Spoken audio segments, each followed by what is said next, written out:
Hello, and welcome to our Spring Family Weekend Tips for Talking to Your Duck About Alcohol presentation. My name is Tiffany Fritz, and I'm the Director of Parent and Family Programs. In just a moment, I'll introduce our two presenters. You are joining us via a live Zoom webinar. So there is no need to worry about muting your microphone or turning off your camera because we can't see you anyway. Just so you know, we will be recording this session, so families who were not able to join us will be able to get all of this information, or so you can revisit it if you would like to in the future. As we go through today's session, we ask that you jot down any questions that you have throughout the session in the Q&A box below. We will get to all of these, or at least most of them, at the end during our question and answer session. And with that, I'd like to introduce our presenters from Prevention Services within the Office of the Dean of Students. I have with us Alexis Strucatos. She is the, did I just mess that up, Alexis? Okay, she is the Substance Abuse Prevention Coordinator, and Mila Meldocian, who is our Education Program Assistant. Alexis and Mila, take it away. Thanks, Tiffany. Hey, Tiffany. Yeah. All right. Hi, y'all. Welcome. We're excited to have this conversation and hopefully answer questions you might have had and hopefully just give you some tips on how to talk to your student.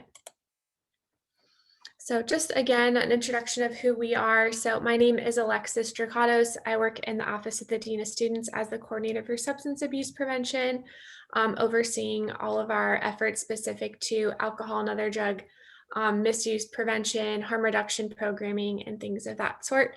I went to UVO for undergrad, and so it's been a great experience getting to work here, having the experience, knowing the experience that I had as an undergraduate student, and being able to kind of connect that to now working professionally on campus. And then I'll let Mila introduce herself as well. Hi, everyone. As Tiffany mentioned, my name is Mila Meldocian, and I work as an Education Program Assistant, also in the Office of the Dean of Students, in the Substance Abuse Prevention Education Program, along with Alexis and others in the prevention team. And I'm really excited to be able to share this information with you all today. Awesome. Thanks, Mila. Okay, so just an agenda so y'all know, have an idea of what the next 45 to 50 minutes are going to look like. So we'll just do an introduction, just kind of talking about substance use on campus specific to alcohol.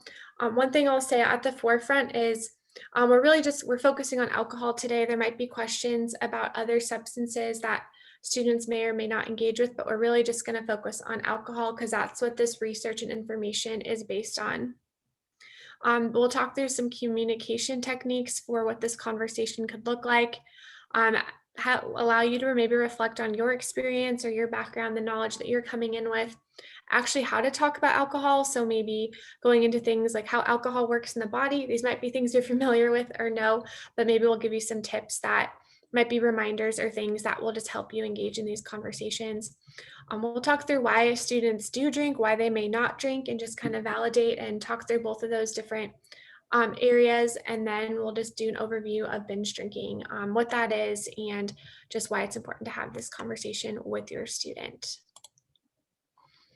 Before we jump in, we do want to give an author acknowledgement. So the content in this webinar is actually based on a handbook that was developed by Dr. Rob Teresi. He's a faculty member at Pennsylvania State University and their Prevention Research Center. And so he's been a great colleague in the world of prevention for us here at the U of L and on a lot of other campuses across the nation that have decided to have this conversation and create a resource for families and parents of students that want to learn those skills on how to have conversations with their student about alcohol. So Dr. Tracy has spent most of his career researching families specific to alcohol use and just how to talk to college students, high school students, and things like that. So this book and handbook was created by him, and the research has been conducted by him and researchers like him. And then our team, specifically Mila and a couple other students, members of our team, have been the ones to kind of translate that handbook into an actual presentation. So we're excited to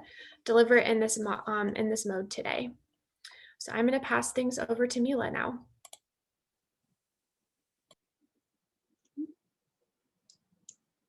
All right, thanks, Alexis. So just to start off our webinar today, we just want to start with an intro question. Let us know what you hope to gain from today's session. We just love to hear what brought you here to this specific training, and it'll just really help us know more about the kind of information to provide, and and how we can even enhance these kinds of workshops in the future. If you wanted to pop some of your thoughts into the chat, we can share and read them out loud. So I'll give just a few moments in case anyone wants to share in the chat.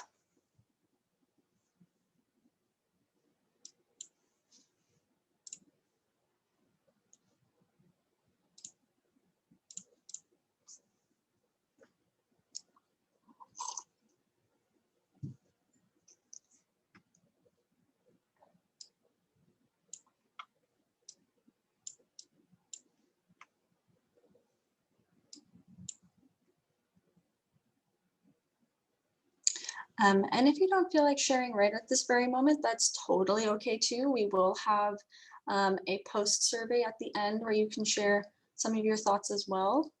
But again, we'd love to hear any thoughts you might have. I see one just popped into the chat right now. Ideas on how to engage our student in the conversation and how to recognize if a student is using alcohol. That's a definitely something we hope to cover today.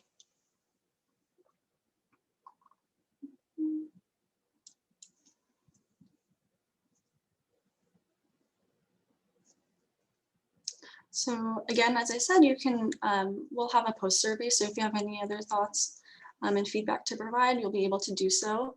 But moving on with our webinar today, we want to, start out letting you all know that you can make an impact. You can significantly contribute to the overall success and well-being of your student. As a guardian, you have a lot of experience to share, and you can help reassure your student that they can handle those life challenges that they will experience. So you can absolutely show your student that you're there for them, to be there as a resource on how to safely navigate a new environment that may include alcohol. And then some really interesting recent research on Gen Z shows us that for those of you who have students who are part of Gen Z, we know that they tend to have closer relationships with their parents than millennials do. So you really do have an opportunity to help your student make healthy choices as they enter college. So why are we talking about this? Well, national surveys show that 9 out of 10 students will try or experiment with alcohol. 7 out of 10 drink regularly. 3 out of 10 will become problem drinkers. And by the time males are 18 years old, 1 in 4 will be considered a binge type drinker. This means that they drink at least once a week or more and have 5 drinks at one time.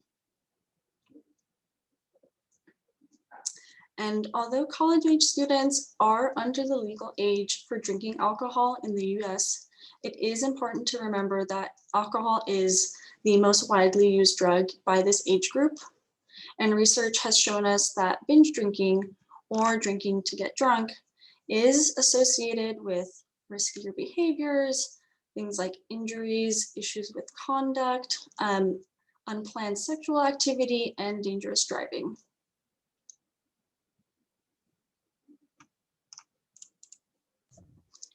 All right, thanks, Mila. This is some more data that I think is really important. In the work that I do, I try to share this with students a great deal, but I think as family members, guardians, parents, I think it's helpful to have this as well, to just think about maybe when you're for yourself, but then also as maybe you're having this conversation with your student. So similar to the research that Mila just shared with y'all, the NCHA, or the National College Health Assessment, this is from 2018. And the reason we're using 2018 data is just because of the pandemic. We usually do this survey every even year, but because of the pandemic, we weren't able to issue it last spring. So this is from 2018, but I would imagine this data still looks pretty similar from 2018 if we were to do it today. But what we find is that there's quite a big difference between a college student's perception of how much substance use or how much alcohol use is occurring versus what's actually happening. So in the National College Health Assessment, they ask these two types of questions to compare perception versus reality. So when we ask students, what percentage of students do you think consume alcohol in a 30-day period? They assume that over 90% of students are drinking at least once in a 90-day period. So the exact number is 93.6. But then later in the survey, when we ask students to actually report how much they're drinking, that number is actually closer to about 60%. So 60.4% are actually drinking at least once in that 30-day window. And so this is important to note because we know that perception can impact like expectations, and expectations can then impact the reality. So if students are coming in, with this expectation or perception that 90%, 9 out of 10 students are drinking, that might impact their actual reality of what's going on. And so I think that's important to keep these numbers in the back of your head for yourself, but then also maybe when you're talking to your students, something you can share just to, I think, help them kind of paint a more realistic picture of what data is showing us. It's important to note too that these surveys are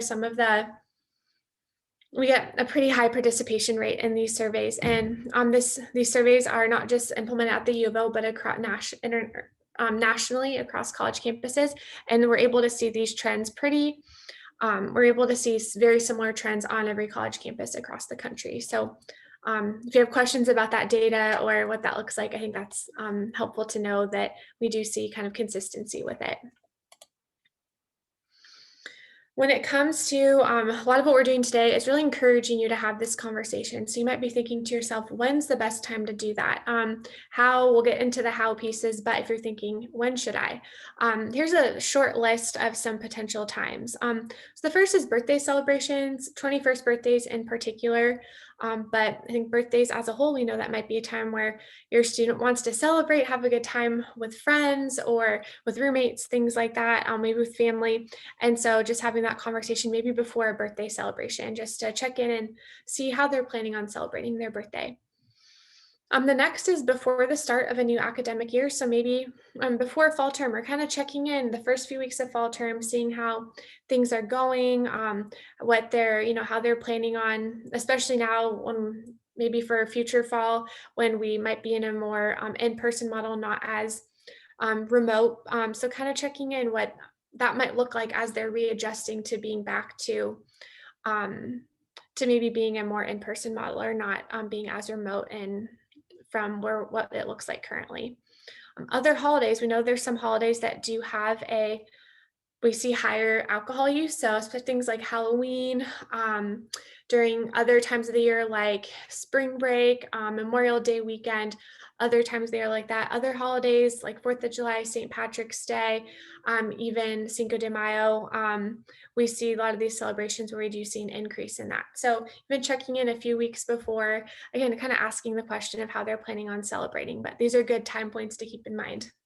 Another is academic breaks. If your student is planning on coming home, wherever that might be, or maybe they're not, maybe they're going on a trip with friends, staying in Eugene for that time, but checking in before those academic breaks when they have that downtime from school, maybe they're not working. So it's a good time to have that conversation, but it also might be a time where they have more time on their hands and might be thinking about maybe partying or engaging more than they do during a regular term.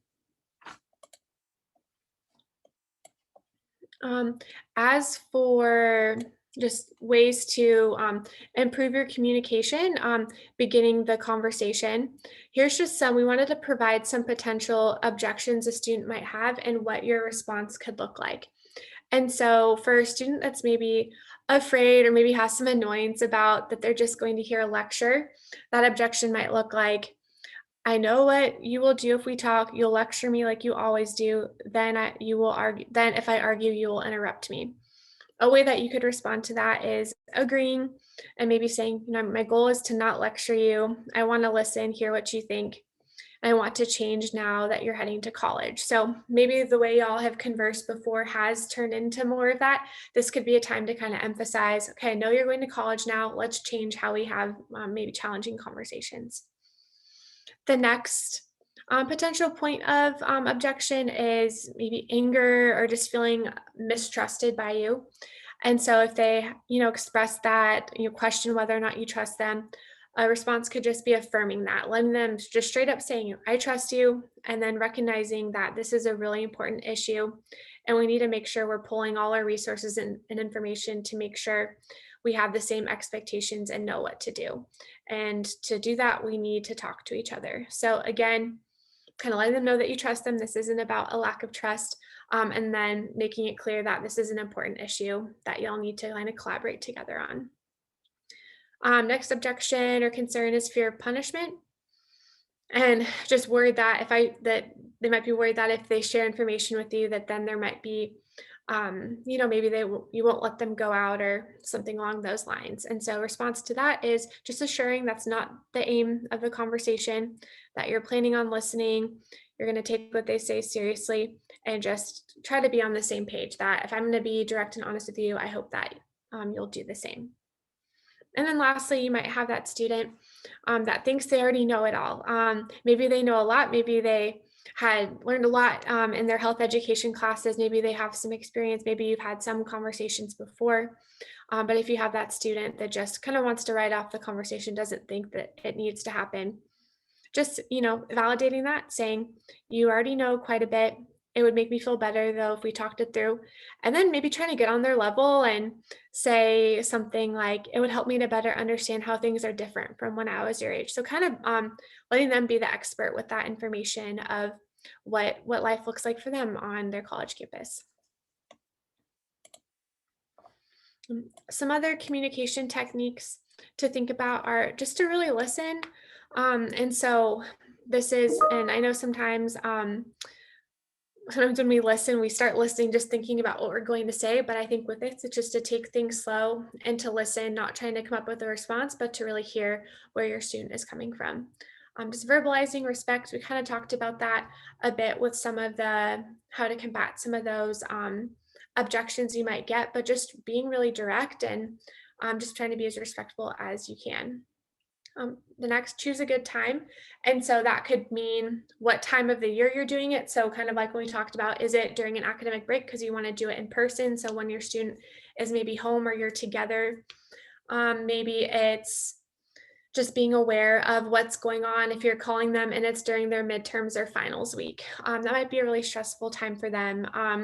Or maybe maybe it's a really busy time of the year for them. So just being aware of what might be going on so it can be a stress-free conversation. Just being really direct. And so you're just kind of stating the goals of the conversation from the forefront and just being as clear as you possibly can. Try to have those common goals. And so again, some of the examples that we gave in the objections, but just trying to say that you're either trying to learn from each other, trying to listen, and just trying to make sure they have all the resources that they need. I also want to validate that conflict might be natural, or that it is natural.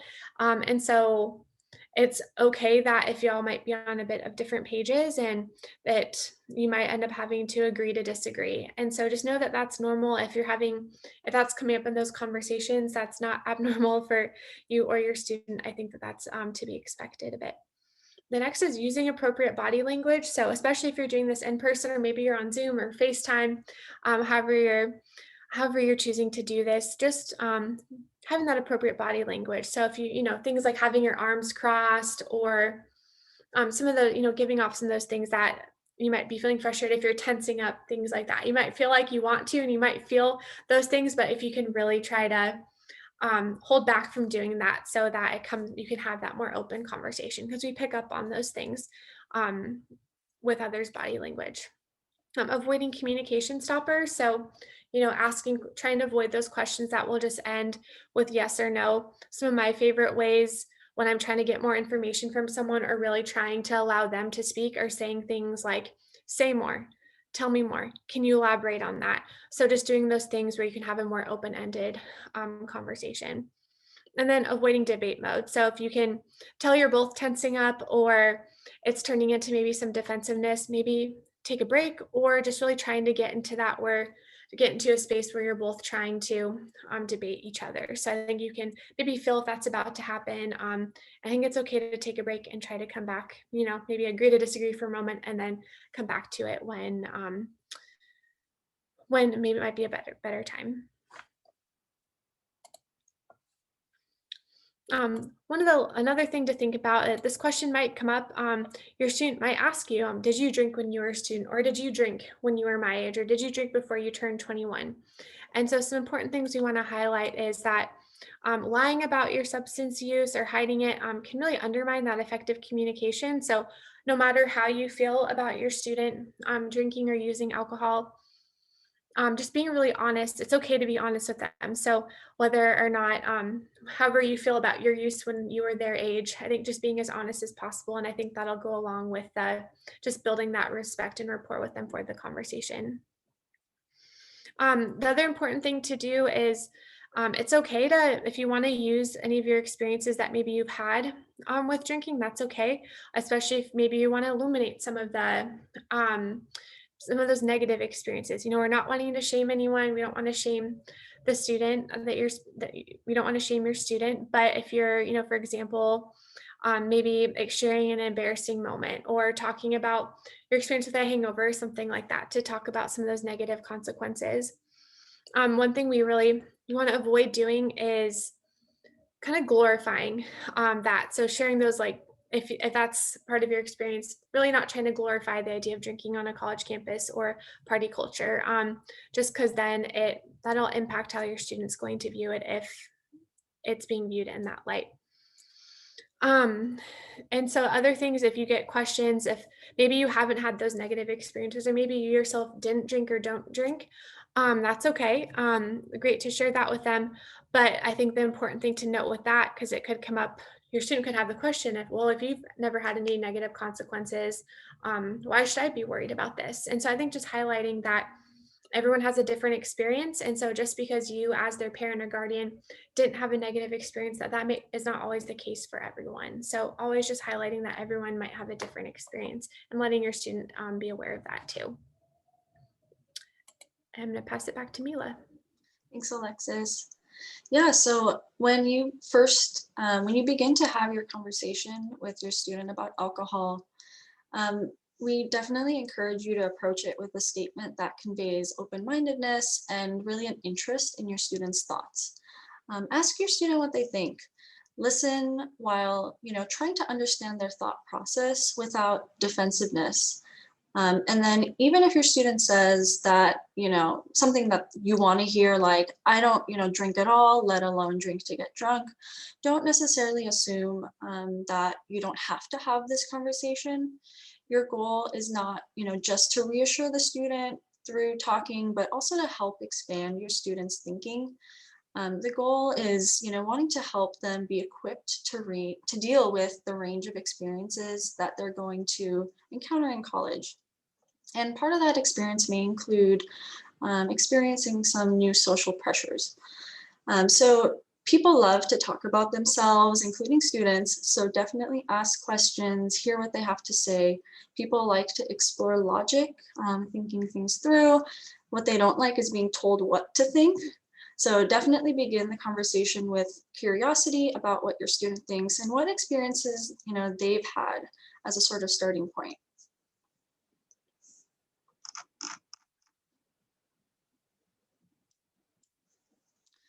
And we recognize that sometimes during these kinds of conversations, students may not be as receptive as hoped. It can be absolutely frustrating if your student replies with responses like, okay, mom, or I don't know, or sure, when it comes to something like this. And there could be a few reasons why your student is not necessarily being very receptive in the moment. They might not feel like talking because they're busy, they may be tired, or they might not just be in the mood in the moment, or they may also be thinking that they're just going to hear a lecture, or that perhaps that you don't understand what's going on with them. Whatever the reason, if it seems like it's not working in the moment, it's best not to force the conversation at a bad time. So try to structure a time to talk when they'll be more apt to be open about it. This should be a time where I think Alexis mentioned they haven't had a particularly difficult day at school, or there isn't this, big event going on distracting them. Maybe you could pick a time that is good for a one-on-one chat, perhaps during like a quiet dinner or a time that they're at home with you. So I definitely invite you to think about how you would respond in this kind of situation.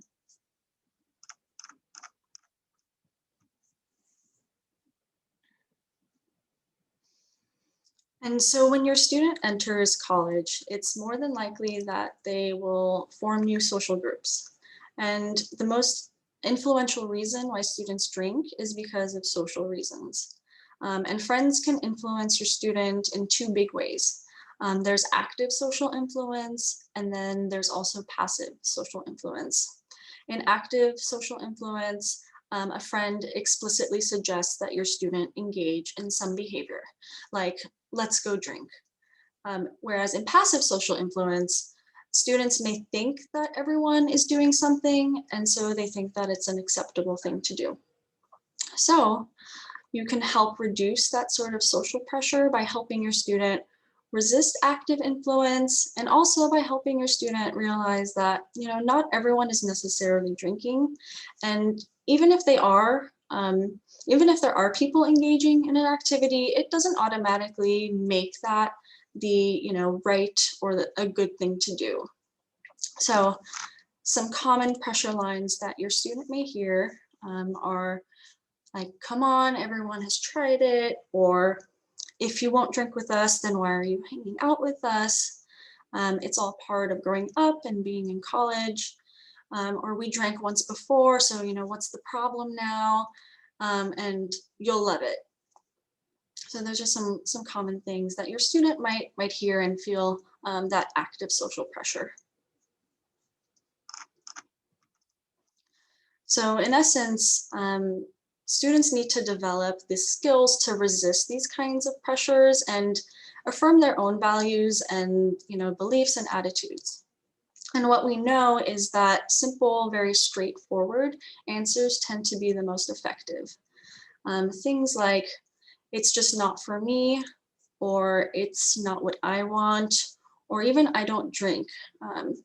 Students, they really like to have these sort of very simple, straightforward outs to these pressure situations.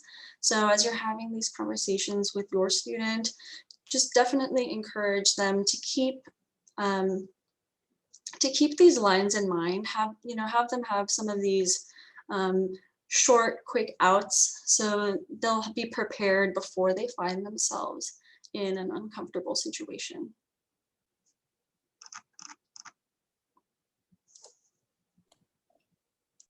Okay, thanks, Mila. So we're gonna, again, there's some more, talk a few more data points here, things to consider, but then also just some myths and facts that research has shown, but then and also you might hear students saying, so, or you might be thinking yourself. So the first myth is my student is not interested in drinking. And so the fact is over 90% of students try alcohol outside of the home before graduating high school. Again, that might might look different, likely looks different for each individual person, but that's important to keep in mind. The other next myth is my student has learned about the negative effects of alcohol in school. And the fact is, yes, that's true. Most students do learn about alcohol in their, K through 12 classes, health classes. But a lot of times, a lot of really important issues never get covered. So, and depending on the school and who is teaching it and things like that, there might be things that weren't covered or that might have been missed. And I think with these things, it's always important to give that and then give a refresher and to check in, especially as things are changing so quickly and being in a new environment, I think is really important. Next myth, at this point, my student should know better. The fact is, the reality, at this point in a student's life is that there's still a lot of misinformation about how powerful alcohol can be, and the impact that it can have.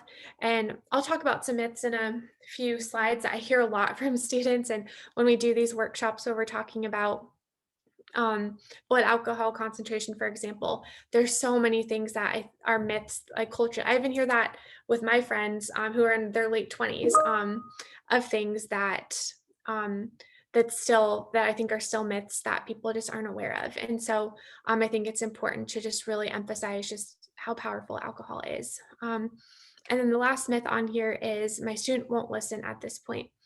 And so I think Mila talked about some of the research that we've seen on Gen Z, that if you have students that are part of Generation Z, we're seeing a lot of research that shows they might value or really rely on getting their information from their parents or guardians more than previous generations. And we're also seeing that shown in the NCHA, or the National College Health Assessment. And so that it's showing that guardians are the #1 source of information that students are turning to for important information, like things like drugs and alcohol. This next slide just has kind of and if you're when you're having this conversation, just how you might order it, or just things to consider and how you might approach this. So the first is talk about how drinking affects the body. So kind of that physical impact that it could have. Next is making clear your own position concerning your students drinking. So just letting them know. That's where you might get some of those questions about, did you drink when you were my age, or things like that. So that's where you can really make, however you want to go about that or answer that question, you can make that point really clear there.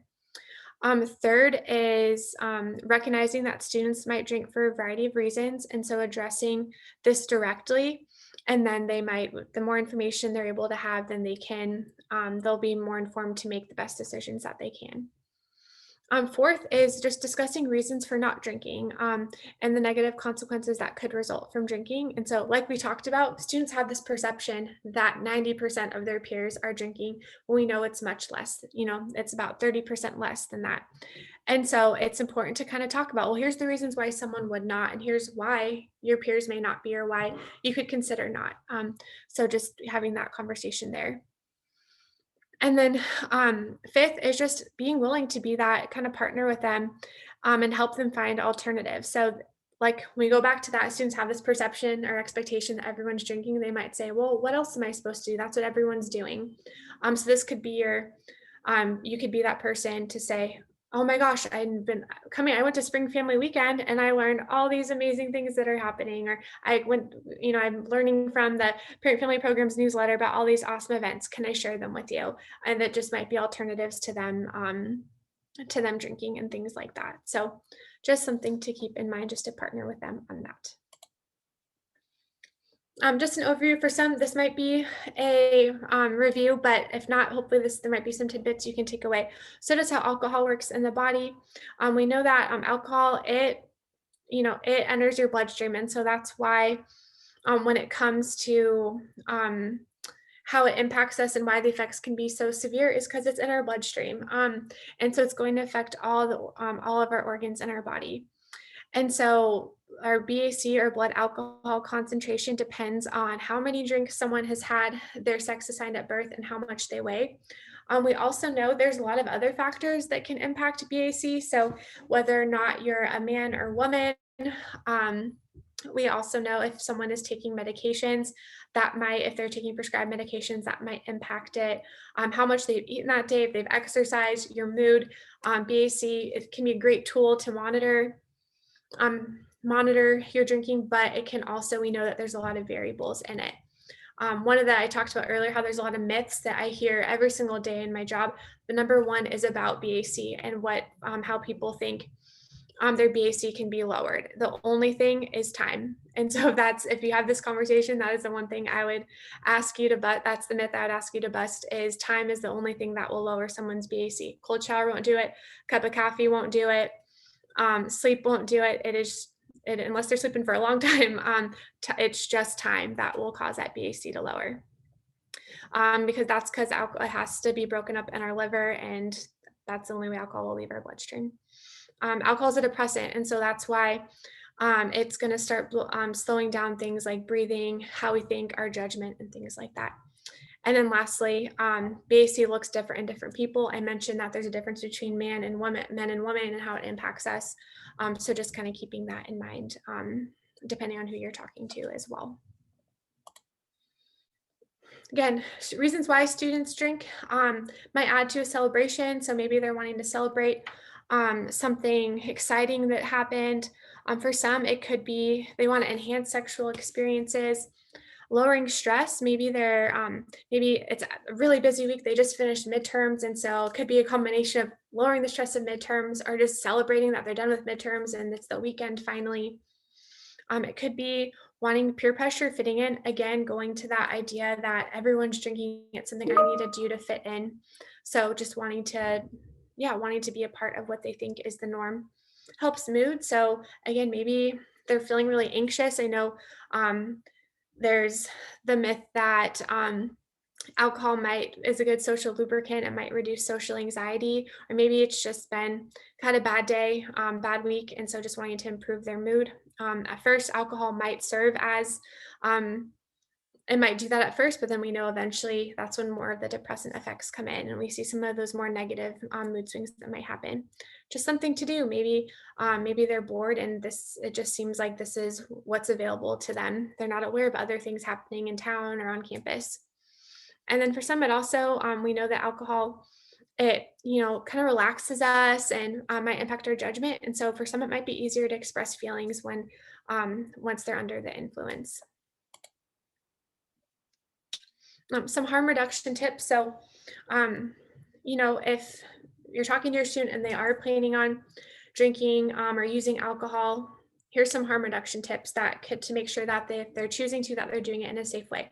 So the first is just choosing not to drink and just validating that that's a completely okay decision, and using some of those points of, recognize that not every student does, not everyone in college drinks. So just really validating that. Recommending to your student to have a glass of water between beverages. Just take things really slow. If they're planning on drinking, drink water between, just to make sure they're staying hydrated. Avoiding things like drinking games, while they look fun, that causes folks to drink a lot really quickly. And so avoiding those things, so to avoid drinking too fast. Eating before and during. We know since alcohol enters the bloodstream, it enters our stomach lining. And so when there's nothing in our stomach, it's going to cause us to feel the impact of it a lot quicker than if we do have things in our stomach. So just really encouraging that eating before and during. Again, another myth is that eating after will cause BAC to lower. That's another myth. So always important to eat before. Keeping track, so whether that's using a BAC calculator or just having some other tool to make sure that they're not over consuming and just being as safe as they can with the amount they're consuming. If whether they're maybe they are 21 years of age and they're at a bar, maybe they're at a friend's house, whatever, not just making sure that they're watching their drinks being made, or they make their own drinks, and never leaving it out of sight. If they set it down to go to the bathroom, reminding them to just get a new drink, don't pick it back up, always keep that drink in sight. Stay with the same group of friends. So do the buddy system, have that one friend, go out with friends from if you're in a student organization, friends you live with, your roommates, whatnot, but just stay with that same group and really look out for each other. Pace drinks to an hour or fewer. So this goes back to that science with blood alcohol concentration, keeping it to 1 hour, a drink an hour. You're taking it slow, and it just allows we talked about time is the only way we can reduce BAC. So just taking it slow allows for your BAC to stay at a lower rate. And then lastly, using a designated driver, even if they've only had one drink, or no matter what, if they're planning on drinking at all, just encouraging them to do that. We have a lot of great resources on campus through our Safe Ride or Duck Rides program that will pick students up and take them back home or wherever they're wanting to go. And so that's a great resource to share with your student. It's also, even if your student's not drinking and if they're going to a friend's house, they're going to the library, whatnot, tell them about these services, because they're great and it's a great way to get places safely. Especially, it's just a great way to get places safely and to not have to walk, whether it could be raining. You don't want to walk in the rain, especially when it's cold. And so it's a great resource for no matter time of year and no matter what's going on. On the other side of it, When we talk to students about why they do not drink, just some things to keep in mind. For some, the legal ramifications are really big for them. So they might be worried about the cost of underage drinking.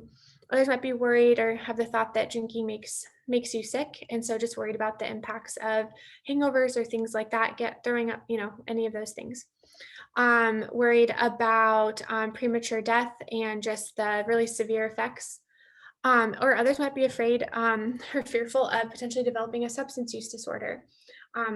If substance use disorder runs in your family history, it's important to keep in mind that we do know that there's a genetic component to that. And so just maybe when you have this conversation, that could be something to consider also talking about or sharing with your student, that there could be that increased risk just based on genetics.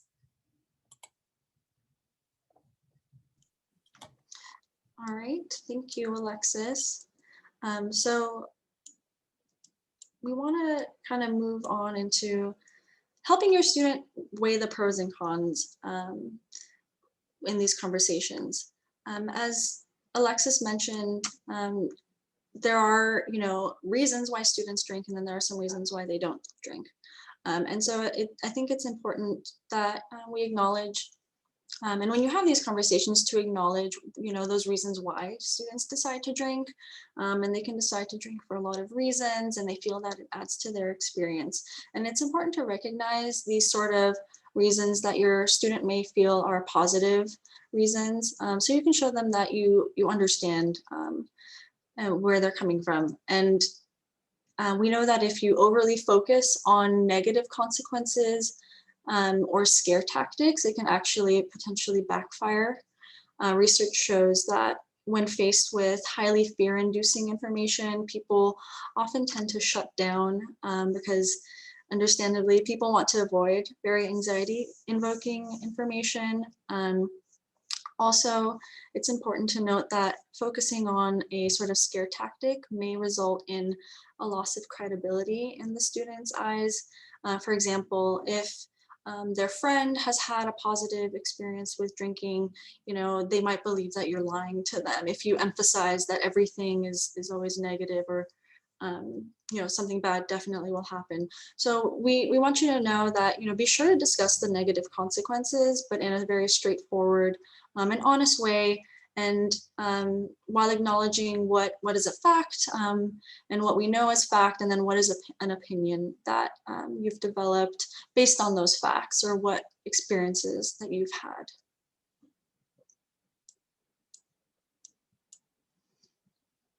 And then just a final note on binge drinking, as we know this is one of the more dangerous types of drinking. It's defined as consuming 5 or more drinks in 2 hours or less. What we know is that around 30% of high school students have at some point engaged in binge drinking, and many colleges report nearly double that amount, and that's at some point have engaged in binge drinking. And as we mentioned earlier, alcohol use, particularly binge drinking, can skew judgment and is shown in research to be associated with riskier behaviors.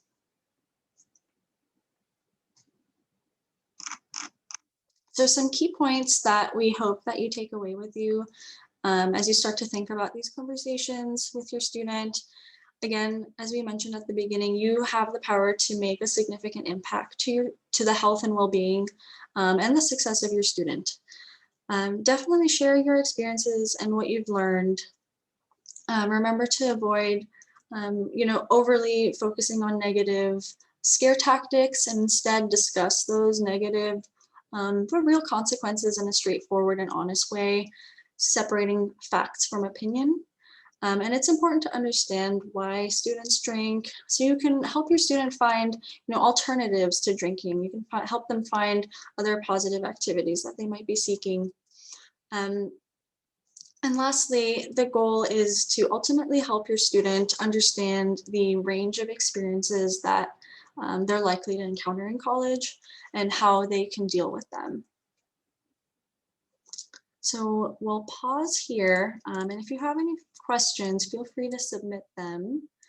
And we will get to those questions. Thanks, Mila. I see there's some that came in the chat earlier, so I wanted to address those. But yeah, as I'm doing that, if folks want to pop others in the chat, in the Q&A box, that's great too. So the first was asking if, should parents share, and saying that they've seen other courses that have said parents should not share their experience with drugs and alcohol.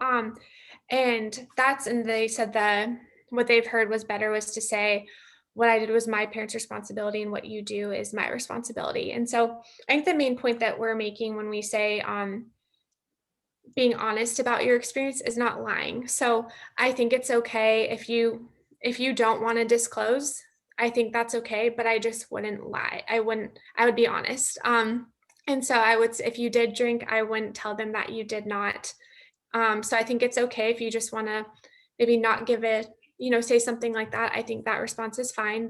What I did was my parents' responsibility. What you do is mine. I think that's a fine response. If you are going, I would not lie when they ask that question. And then the other question was give examples of glorifying. I think I talked about, just not like glorifying drinking or making it. I think the main thing with that is just not normalizing that it's okay to not drink. Because I think a lot of students have this expectation that they're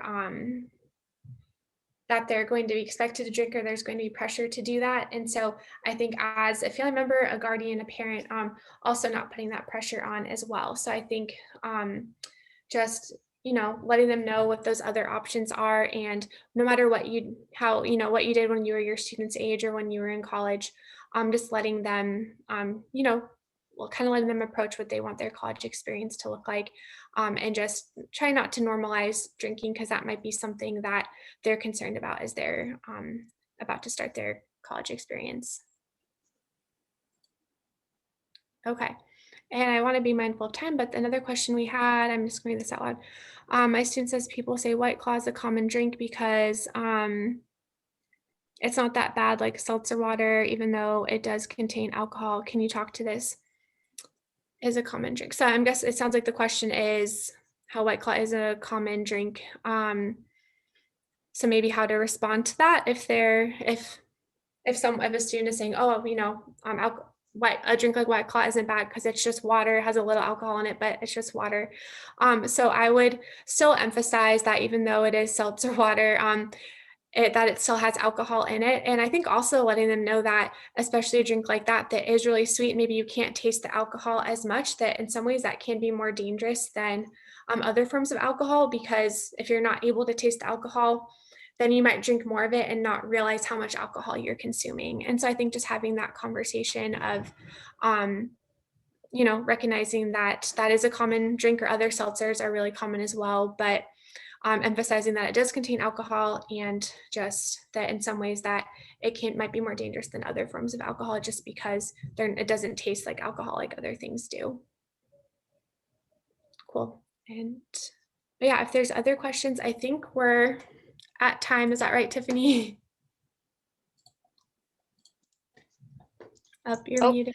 I was muted. We are just about there. Okay. Yes. Did you have anything else that you wanted to put in the chat? I can't remember. Yeah, we will. And I saw another chat comments. Maybe we can share some information that you can share out, Tiffany, with that. So I'll keep that. Amy, I saw that question. I'll keep that in the back of my mind, and maybe we can share something out in the future.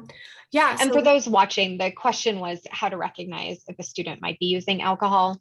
Mm-hmm. I also want to offer that we realize that we have run out of time. And so if you have questions, please don't hesitate to email us at myduckis@uoregon.edu. And that's myduckis@uoregon.edu. And we will forward on any questions that you have, both to Alexis and Mila for their response and their wisdom. This brings up a lot of great things to think about. I also want to shamelessly plug our families.uoregon.edu website, we actually have a conversations starter page. And so one of the sections is how to start a conversation about alcohol and alcohol use with your student. And the handbook is actually also linked there. So great resource, families.uoregon.edu, our conversation starter page. Yeah. Awesome. Thanks, Tiffany. And then before we close out here, up on the screen is a QR code. So we actually have a survey that we'd love if you're able to fill out. It should just take you a few minutes.